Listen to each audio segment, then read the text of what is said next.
എൻ്റെ വീട്ടിലേക്ക് എൻ്റെ അമ്മ പറയാറുണ്ട്, മോൻ്റെ അച്ഛൻ മരിച്ചിട്ട് നിൻ്റെ അച്ഛനാണ് ആ കാണുന്ന നക്ഷത്രം എന്ന് പറയാറുണ്ട്. അത് കാണുമ്പോൾ നമ്മൾ തന്നെ നോക്കി നിൽക്കും, ദൈവമേ അതാണല്ലോ എൻ്റെ അച്ഛൻ എന്ന് ഞാൻ ചിന്തിക്കാറുമുണ്ട്. പക്ഷെ ഞാൻ വിണ്ണിലെ നക്ഷത്രങ്ങളെ കുറിച്ചല്ല പറയുന്നത്, മണ്ണിലെ നക്ഷത്രങ്ങളെ കുറിച്ചാണ്. ഒരുപക്ഷെ ഈ പരിപാടിയെല്ലാം കണ്ടുകൊണ്ട് നമ്മുടെ പ്രിയപ്പെട്ട കലാകാരൻ പ്രദീപ് ഇതെല്ലാം കണ്ടുകൊണ്ട് മോടി നിൽപ്പുണ്ടാവും. എനിക്ക് പ്രദീപിന് നൽകാൻ ഒരു സമ്മാനം മാത്രമേ ഉള്ളൂ. പ്രദീപിനെ മനസ്സിൽ കുറിച്ചുകൊണ്ട് ഞാൻ ആ ഗാനം നിങ്ങൾക്ക് വേണ്ടി ആദ്യം ഒന്ന് പാടട്ടെ.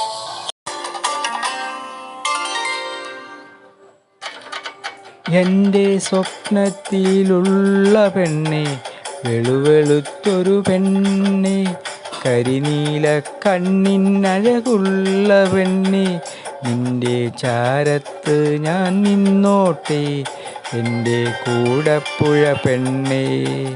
വാനിൽ സ്റ്റാറുകൾ കൂടുമ്പോൾ ഞങ്ങളുടെ ചങ്ക് തകരുന്നു,